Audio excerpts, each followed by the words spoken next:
Have you ever seen a cursed spirit in your life? Something is happening in a quiet country mansion, far from the safety of the modern world. When a young governess accepts a job caring for 2 orphaned children at Blyme Manor, she expects isolation and responsibility, but not terror. As shadows roam the empty corridors and unfamiliar figures appear at the edges of her vision, the line between reality and imagination begins to blur. In The Turn of the Screw, Henry James creates an unforgettable psychological mystery that forces us to ask a disturbing question. Are the children truly in danger, or is the governess the greatest threat? Don't forget to like the video and subscribe to the channel. If you're ready, let's begin. I remember the whole beginning as a succession of flights and drops, a little seesaw of the right throbs and the wrong. After rising, in town, to meet his appeal, I had at all events a couple of very bad days, found myself doubtful again, felt indeed sure I had made a mistake. In this state of mind I spent the long hours of bumping, swinging coach that carried me to the stopping place at which I was to be met by a vehicle from the house. This convenience, I was told, had been ordered, and I found, toward the close of the June afternoon, a commodious fly-in waiting for me. Driving at that hour, on a lovely day, through a country to which the summer sweetness seemed to offer me a friendly welcome, my fortitude mounted afresh and, as we turned into the avenue, encountered a reprieve that was probably but a proof of the point to which it had sunk. I suppose I had expected, or had dreaded, something so melancholy that what greeted me was a good surprise. I remember as a most pleasant impression the broad, clear front, its open windows and fresh curtains and a pair of maids looking out. I remember the lawn and the bright flowers and the crunch of my wheels on the gravel and the clustered treetops over which the rooks circled and cawed in the golden sky. The scene had a greatness that made it a different affair from my own scant home, and there immediately appeared at the door, with a little girl in her hand, a civil person who dropped me as decent a curtsy as if I had been the mistress or a distinguished visitor. I had received in Harley Street a narrower notion of the place, and that, as I recalled it, made me think the proprietor still more of a gentleman, suggested that what I was to enjoy might be something beyond his promise. I had no drop again till the next day, for I was carried triumphantly through the following hours by my introduction to the younger of my pupils. The little girl who accompanied Mrs. Groves appeared to me on the spot a creature so charming as to make it a great fortune to have to do with her. She was the most beautiful child I had ever seen, and I afterward wondered that my employer had not told me more of her. I slept little that night, I was too much excited, and this astonished me, too, I recollect, remained with me, adding to my sense of the liberality with which I was treated. The large, impressive room, one of the best in the house, the great state bed, as I almost felt it, the full, figured draperies, the long glasses in which, for the first time, I could see myself from head to foot, all struck me like the extraordinary charm of my small charge as so many things thrown in. It was thrown in as well, from the first moment, that I should get on with Mrs. Groves in a relation over which, on my way, in the coach, I fear I had rather brooded. The only thing indeed that in this early outlook might have made me shrink again was the clear circumstance of her being so glad to see me. I perceived within half an hour that she was so glad, stout, simple, plain, clean, wholesome woman as to be positively on her guard against showing it too much. I wondered even then a little why she should wish not to show it, and that, with reflection, with suspicion, might of course have made me uneasy. But it was a comfort that there could be no uneasiness in a connection with anything so beatific as the radiant image of my little girl, the vision of whose angelic beauty had probably more than anything else to do with the restlessness that, before morning, made me several times rise and wander about my room to take in the whole picture and prospect, to watch, from my open window, the faint summer dawn, to look at such portions of the rest of the house as I could catch, and to listen, while, in the fading dusk, the first birds began to twitter, for the possible recurrence of a sound or two, less natural and not without, but within, that I had fancied I heard. There had been a moment when I believed I recognized, faint and far, the cry of a child. There had been another when I found myself just consciously starting as at the passage, before my door, of a light footstep. But these fancies were not marked enough not to be thrown off, and it is only in the light, or the gloom, I should rather say, of other and subsequent matters that they now come back to me. To watch, teach, form, little Flora would too evidently be the making of a happy and useful life. It had been agreed between us downstairs that after this first occasion I should have her. As a matter of course at night, her small white bed being already arranged, to that end, in my room. What I had undertaken was the whole care of her, and she had remained, just this last time, with Mrs. Groves only as an effect of our consideration for my inevitable strangeness and her natural timidity. In spite of this timidity which the child herself, in the oddest way in the world, had been perfectly frank and brave about, allowing it, without a sign of uncomfortable consciousness, with the deep, sweet serenity indeed of one of Raphael's holy infants, to be discussed, to be imputed to her, and to determine us. I feel quite sure she would presently like me. It was part of what I already liked Mrs. Groves herself for, the pleasure I could see her feel in my admiration and wonder as I sat at supper with 4 tall candles and with my pupil, in a high chair and a bib, brightly facing me, between them, over bread and milk. There were naturally things that in Flora's presence could pass between us only as prodigious and gratified looks, obscure and roundabout allusions. And the little boy, does he look like her? Is he too so very remarkable? One wouldn't flatter a child. Oh, miss, most remarkable. If you think well of this one. And she stood there with a plate in her hand, beaming at our companion, who looked from one of us to the other with placid heavenly eyes that contained nothing to check us. Yes, if I do, you will be carried away by the little gentleman. Well, that, I think, is what I came for, to be carried away. I'm afraid, however, I remember feeling the impulse to add, I'm rather easily carried away. I was carried away in London. I can still see Mrs. Groves's broad face as she took this in. In Harley Street? In Harley Street. Well, miss, you're not the first and you won't be the last. Oh, I've no pretension, I could laugh, to being the only one. My other pupil, at any rate, as I understand, comes back tomorrow? Not tomorrow, Friday, miss. He arrives, as you did, by the coach, under care of the guard, and is to be met by the same carriage. I forthwith expressed that the proper as well as the pleasant and friendly thing would be, therefore, that on the arrival of the public conveyance I should be in waiting for him with his little sister, an idea in which Mrs. Groves concurred so heartily that I somehow took her manner as a kind of comforting pledge never falsified, thank heaven, that we should on every question be quite at one. Oh, she was glad I was there. What I felt the next day was, I suppose, nothing that could be fairly called a reaction from the cheer of my arrival. It was probably at the most only a slight oppression produced by a fuller measure of the scale, as I walked round them, gazed up at them, took them in, of my new circumstances. They had, as it were, an extent and mass for which I had not been prepared, and in the presence of which I found myself, freshly, a little scared as well as a little proud. Lessons, in this agitation, certainly suffered some delay. I reflected that my first duty was, by the gentlest arts I could contrive, to win the child into the sense of knowing me. I spent the day with her out of doors. I arranged with her, to her great satisfaction, that it should be she only, who might show me the place. She showed it step by step and room by room and secret by secret, with droll, delightful, childish talk about it, and with the result, in half an hour, of our becoming immense friends.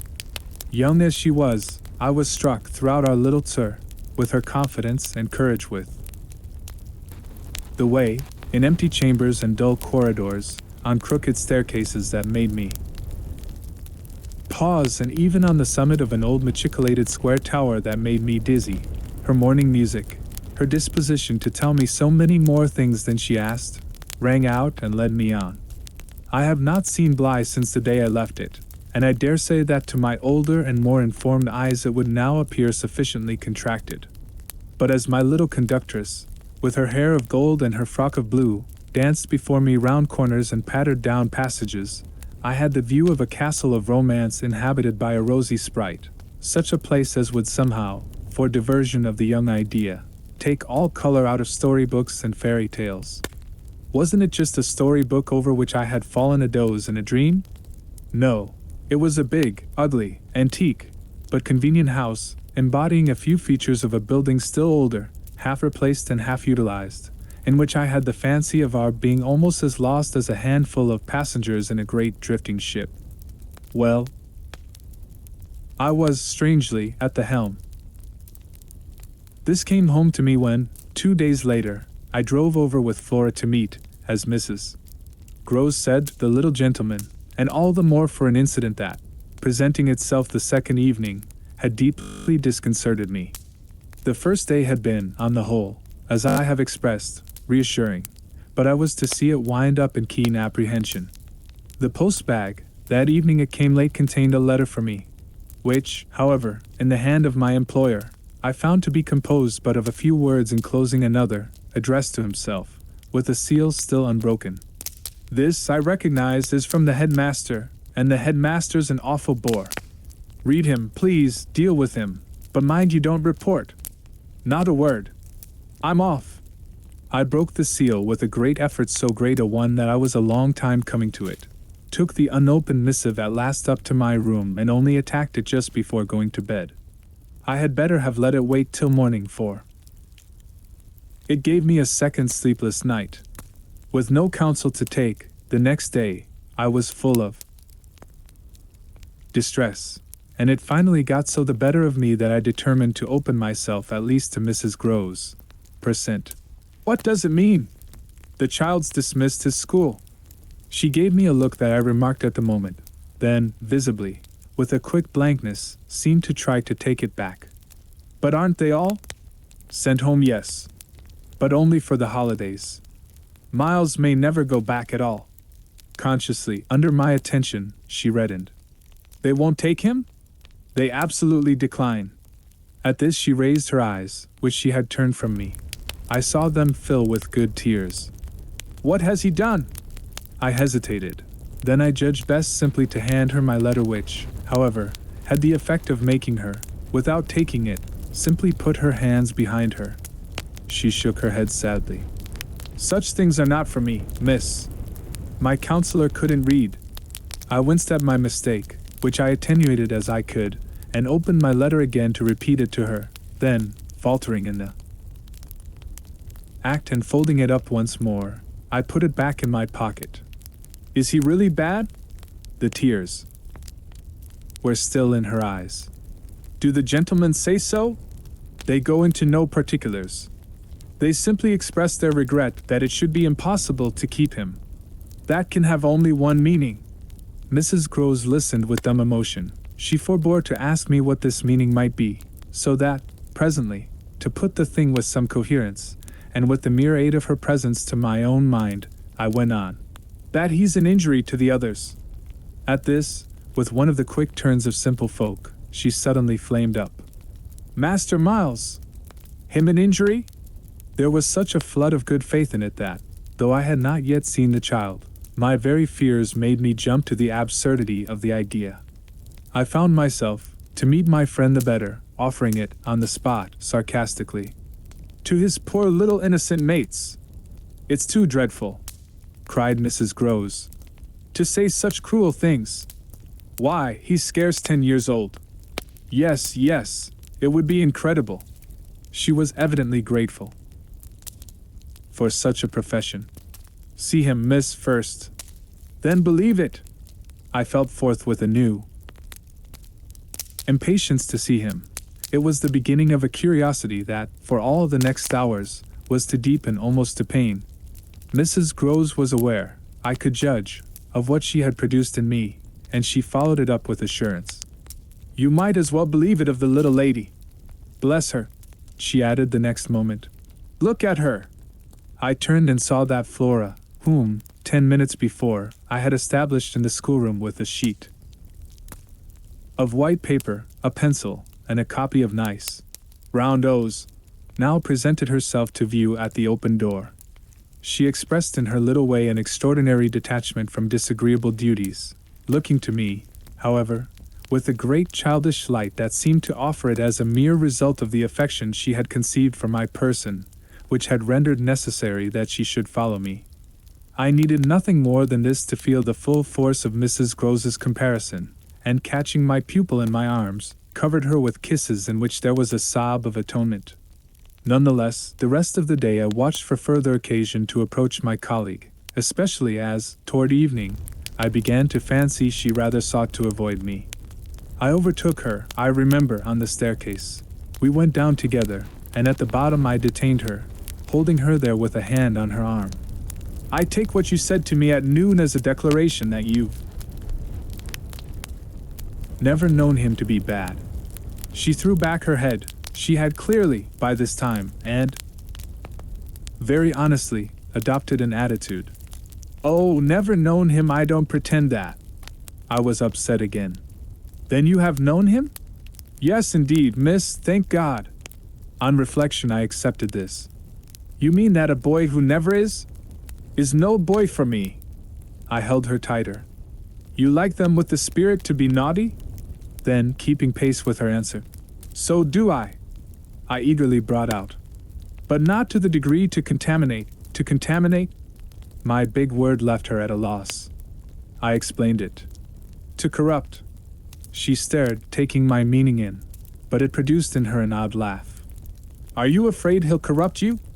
She put the question with such a fine, bold humor that, with a laugh, a little silly doubtless, to match her own, I gave way for the time to the apprehension of ridicule.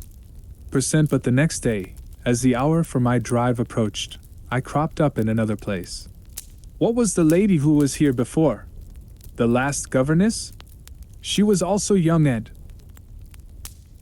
pretty, almost as young and almost as pretty, miss, even as you. Then I hope her youth and her beauty helped her. I recollect throwing off. He seems to like us young and pretty. Oh, he did. Mrs. Grose assented. It was the way he liked everyone.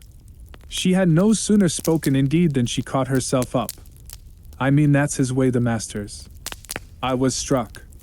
But of whom did you speak first? She looked blank, but she colored. Why, of him. Of the master? Of who else? There was so obviously no one else that the next moment I had lost my impression of her having accidentally said more than she meant, and I merely asked what I wanted to know. Did she see anything in the boy that wasn't right? She never told me. I had a scruple, but I overcame it. Was she careful, particular? Mrs. Grose appeared to try to be conscientious. About some things, yes. But not about all? Again she considered. Well, miss, she's gone. I won't tell tales. I quite understand your feeling.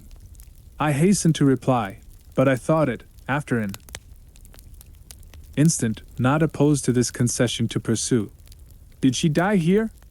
No, she went off. I don't know what there was in this brevity of Mrs. Grose's that struck me as ambiguous. Went off to die. Mrs. Grose looked straight out of the window, but I felt that, hypothetically, I had a right to know what young persons engaged for Bly were expected to do. She was taken ill, you mean, and went home? She was not taken ill, so far as appeared, in this house. She left it, at the end of the year, to go home, as she said, for a short holiday, to which the time she had put in had certainly given her a right. We had then a young woman, a nursemaid, who had stayed on and who was a good girl and clever, and she took the children all together for the interval. But our young lady never came back, and at the very moment I was expecting her I heard from the master that she was dead. I turned this over. But of what? He never told me. But please, miss, said Mrs. Grose, I must get to my work.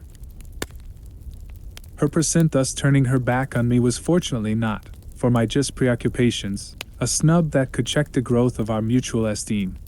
We met, after I had brought home little Miles, more intimately than ever on the ground of my stupefaction, my general emotion.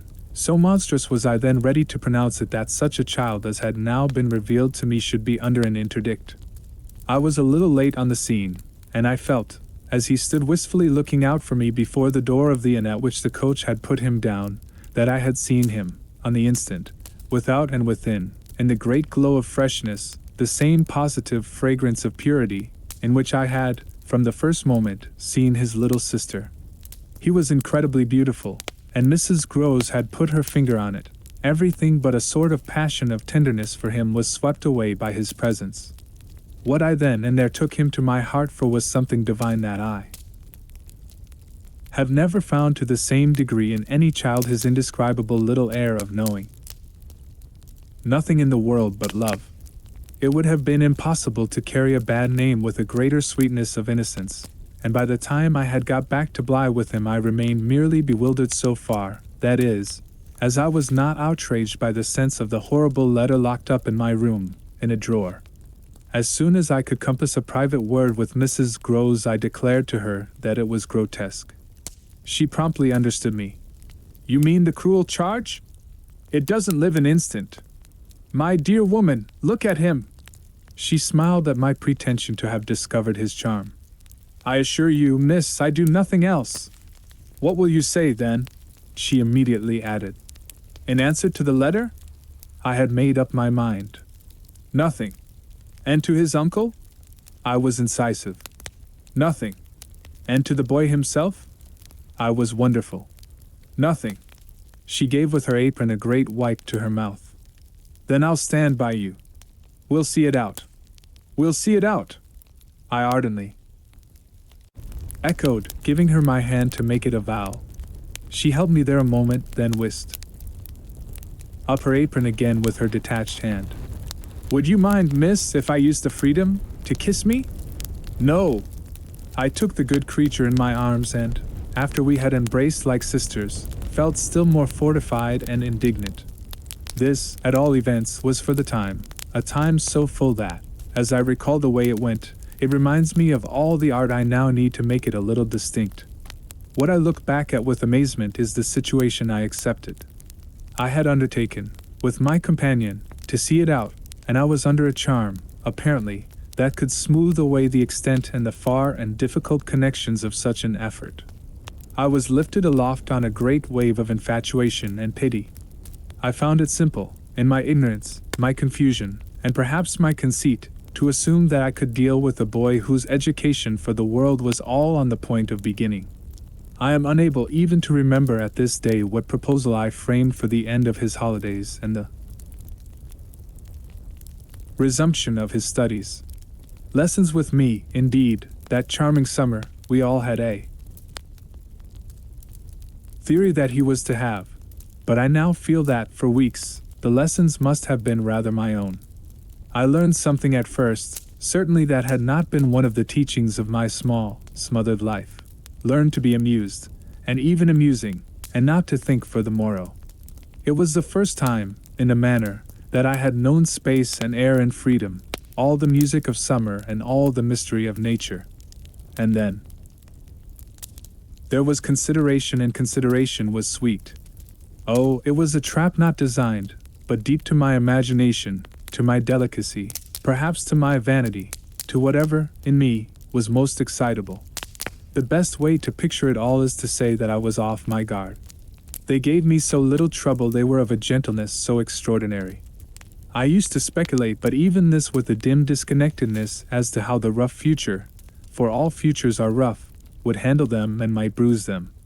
They had the bloom of health and happiness, and yet, as if I had been in charge of a pair of little grandees, of princes of the blood, for whom everything, to be right, would have to be enclosed and protected, the only form that, in my fancy, the after-years could take for them was that of a romantic, a really royal extension of the garden and the park.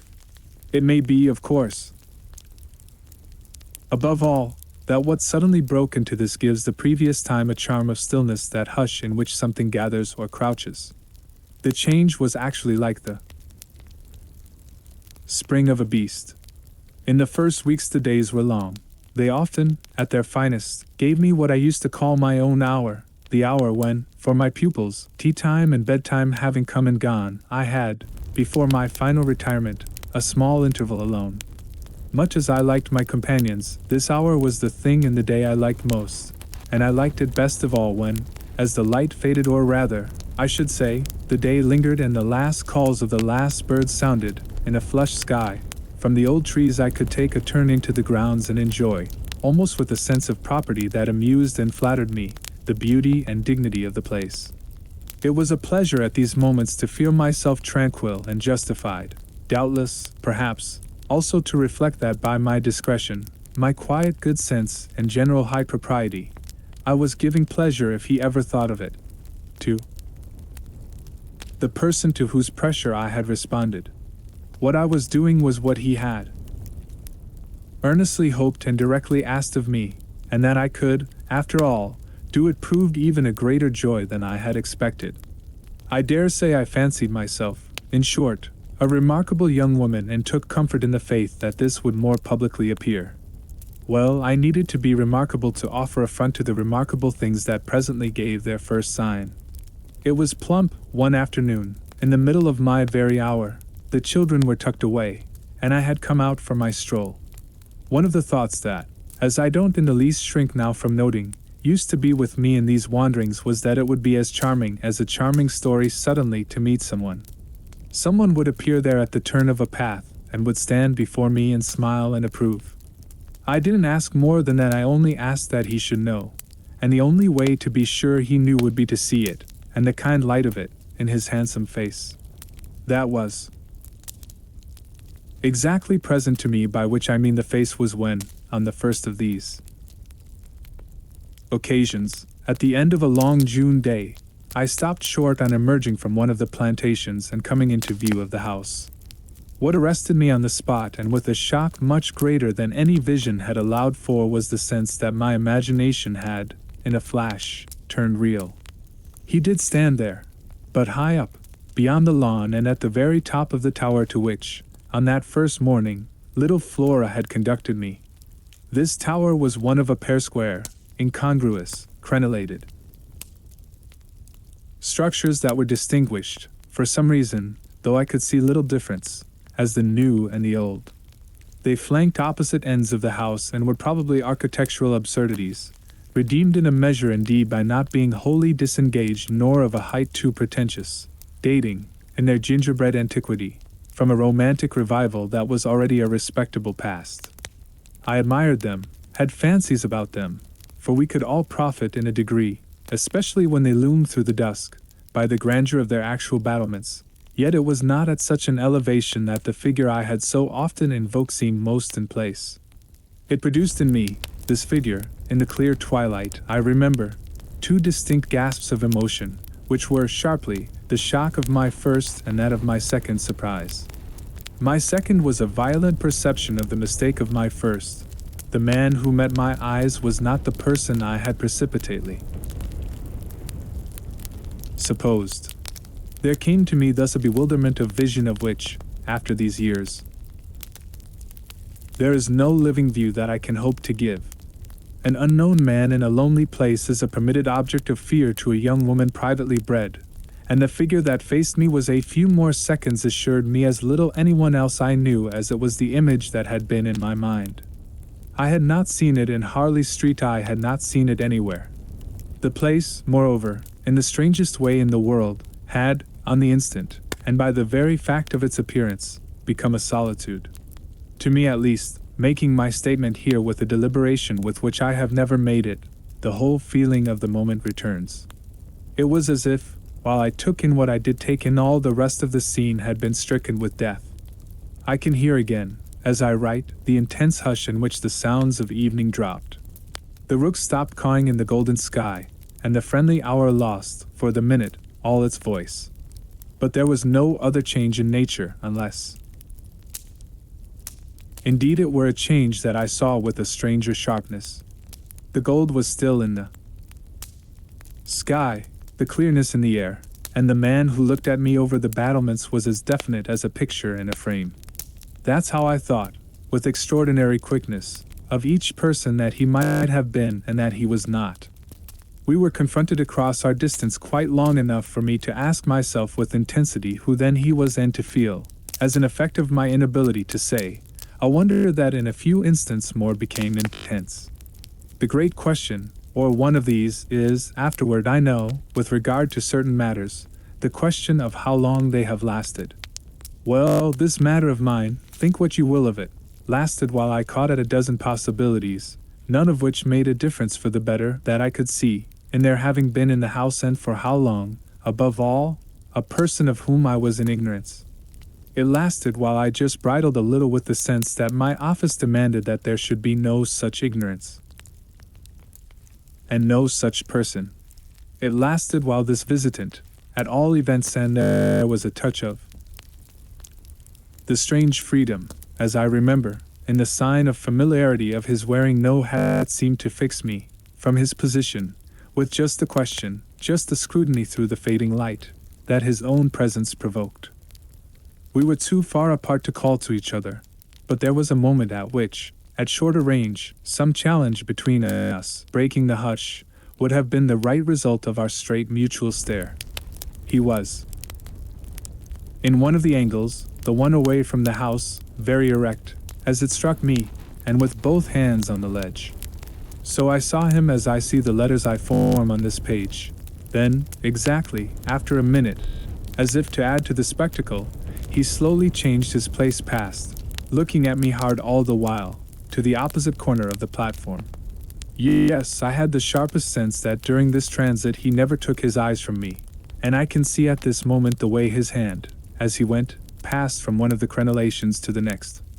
He stopped at the other corner, but less long, and even as he turned away still markedly fixed me. He turned away, that was all I knew. It was not that I didn't wait, on this occasion, for more, for I was rooted as deeply as I was shaken. Was there a secret, at Bly, mystery of Udolpho, or an insane, an unmentionable relative kept in unsuspected confinement? I can't say how long I turned it over, or how long, in a confusion of curiosity and dread, I remained where I had had my collision. I only recall that when I re-entered the house darkness had quite closed in. Agitation, in the interval, certainly had held me and driven me, for I must, in circling about the place, have walked 3 miles. But I was to be, later on, so much more overwhelmed that this mere dawn of alarm was a comparatively human chill. The most singular part of it, in fact singular as the rest had been, was the part one became, in the hall, aware of and meeting Mrs. Groves. This picture comes back to me in the general train, the impression, as I received it on my return, of the wide white-paneled space, bright in the lamplight and with its portraits and red carpet, and of the good surprised look of my friend, which immediately told me she had missed me. It came to me straightway, under her contact, that, with plain heartiness, mere relieved anxiety at my appearance, she knew nothing whatever that could bear upon the incident I had there ready for her. I had not suspected in advance that her comfortable face would pull me up, and I somehow measured the importance of what I had seen by my thus finding myself hesitate to mention it. Scarce anything in the whole history seems to me so odd as this fact that my real beginning of fear was one, as I may say, with the instinct of sparing my companion. On the spot, accordingly, in the pleasant hall and with her eyes on me, I, for a reason that I couldn't then have phrased, achieved an inward resolution, offered a vague pretext for my lateness, and, with the plea of the beauty of the night and of the heavy dew and wet feet, went as soon as possible to my room. Here it was another affair. Here, for many days after, it was a queer affair enough. There were hours, from day to day, or at least there were moments, snatched even from clear duties, when I had to shut myself up to think. It was not so much yet that I was more nervous than I could bear to be as that I was remarkably afraid of becoming so. For the truth I had now to turn over was, simply and clearly, the truth that I could arrive at no account whatever of the visitor with whom I had been so inexplicably and yet, as it seemed to me, so intimately concerned. It took little time to see that I could sound without forms of inquiry and without exciting remark any domestic complications. The shock I had suffered must have sharpened all my senses. I felt sure, at the end of 3 days and as the result of mere closer attention, that I had not been practiced upon by the servants nor made the object of any game. Of whatever it was that I knew, nothing was known around me. There was but one sane inference. Someone had taken a liberty rather gross. That was what, repeatedly, I dipped into my room and locked the door to say to myself. We had been, collectively, subject to an intrusion. Some unscrupulous traveler, curious in old houses, had made his way in unobserved, enjoyed the prospect from the best point of view, and then stolen out as he came. If he had given me such a bold hard stare, that was but a part of his indiscretion. The good thing, after all, was that we should surely see no more of him. This was not so good a thing, I admit, as not to leave me to judge that what, essentially, made nothing else much signify was simply my charming work. My charming work was just my life with Miles and Flora, and through nothing could I so like it as through feeling that I could throw myself into it in trouble. The attraction of my small charges was a constant joy, leading me to wonder afresh at the vanity of my original fears, the distaste I had begun by entertaining for the probable grey prose of my office. There was to be no grey prose, it appeared, and no long grind, so how could work not be charming that presented itself as daily beauty? It was all the romance of the nursery and the poetry of the schoolroom. I don't mean by this, of course, that we studied only fiction in verse. I mean I can express no otherwise the sort of interest my companions inspired. How can I describe that except by saying that instead of growing used to them, and it's a marvel for a governess, I called the sisterhood to witness, I made constant fresh discoveries. There was one direction, assuredly, in which these discoveries stopped. Deep obscurity continued to cover the region of the boys' conduct at school. It had been promptly given me, I have noted, to face that mystery without a pang. Perhaps even it would be nearer the truth to say that without a word he himself had cleared it up. He had made the whole charge absurd. My conclusion bloomed there with the real rose flush of his innocence. He was only too fine and fair for the little horrid, unclean school world, and he had paid a price for it. I reflected acutely that the sense of such differences, such superiorities of quality, always, on the part of the majority which could include even stupid, sordid headmasters, turn infallibly to the vindictive. Both the children had a gentleness, it was their only fault, and it never made Miles a muff, that kept them, how shall I express it, almost impersonal and certainly quite unpunishable. They were like the cherubs of the anecdote, who had morally, at any rate, nothing to whack. I remember feeling with Miles in especial as if he had had, as it were, no history. We expect of a small child a scant one, but there was in this beautiful little boy something extraordinarily sensitive, yet extraordinarily happy, that, more than in any creature of his age I have seen, struck me as beginning anew each day. He had never for a second suffered. I took this as a direct disproof of his having really been chastised. If he had been wicked he would have caught it, and I should have caught it by the rebound. I should have found the trace. I found nothing at all, and he was therefore an angel. He never spoke of his school, never mentioned a comrade or a master, and I, for my part, was quite too much disgusted to allude to them. Of course I was under the spell, and the wonderful part is that, even at the time, I perfectly knew I was. But I gave myself up to it. It was an antidote to any pain, and I had more pains than one. I was in receipt in these days of disturbing letters from home, where things were not going well. But with my children, what things in the world mattered? That was the question I used to put to my scrappy retirements. I was dazzled by their loveliness. There was a Sunday to get on when it rained with such force and for so many hours that there could be no procession to church, in consequence of which, as the day declined, I had arranged with Mrs. Groves that, should the evening show improvement, we would attend together the late service. The rain happily stopped, and I prepared for our walk, which, through the park and by the good road to the village, would be a matter of 20 minutes. Coming downstairs to meet my colleague in the hall, I remembered a pair of gloves that had required 3 stitches and that had received them with a publicity perhaps not edifying while I sat with the children at their tea, served on Sundays, by exception, in that cold, clean temple of mahogany and brass, the grown-up dining room. The gloves had been dropped there, and I turned in to recover them. The day was gray enough, but the afternoon light still lingered, and it enabled me, on crossing the threshold, not only to recognize, on a chair near the wide window, then closed, the articles I wanted, but to become aware of a person on the other side of the window and looking straight in. One step into the room had sufficed. My vision was instantaneous. It was all there. The person looking straight in was the person who had already appeared to me. He appeared. Thus again with I won't say greater distinctness, for that was impossible, but with a nearness that represented a forward stride in our intercourse and made me, as I met him, catch my breath and turn cold.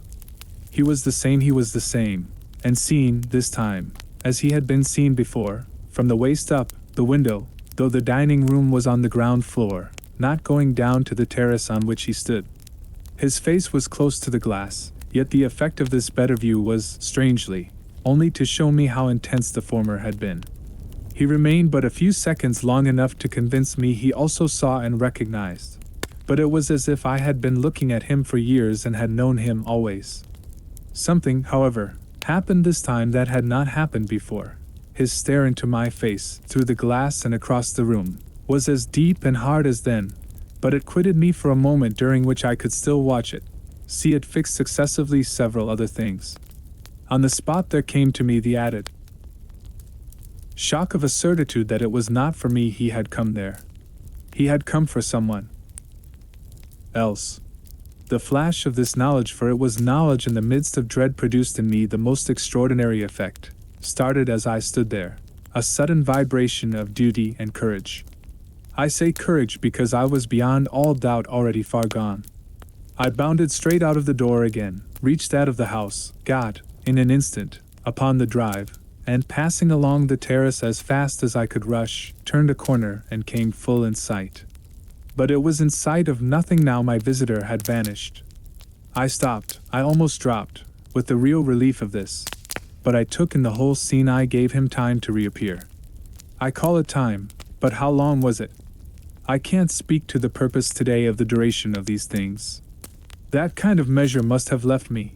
They couldn't have lasted as they actually appeared to me to last. The terrace and the whole place, the lawn, and the garden beyond it, all I could see of the park, were empty with a great emptiness. There were shrubberies and big trees, but I remember the clear assurance I felt that none of them concealed him. He was there or was not there if I didn't see him. I got hold of this, then, instinctively, instead of returning as I had come, went to the window. It was confusedly present to me that I ought to place myself where he had stood. I did so. I applied my face to the pane and looked, as he had looked, into the room. As if, at this moment, to show me exactly what his range had been, Mrs. Groves, as I had done for himself just before, came in from the hall. With this I had the full image of a repetition of what had already occurred. She saw me as I had seen my own visitant. She pulled up short as I had done. I gave her something of the shock that I had received. She turned white, and this made me ask myself if I had blanched as much. She stared, in short, and retreated on just my lines, and I knew she had then passed out and come round to me and that I should presently meet her. I remained where I was, and while I waited I thought of more things than one. But there's only one I take space to mention. I wondered why she should be scared.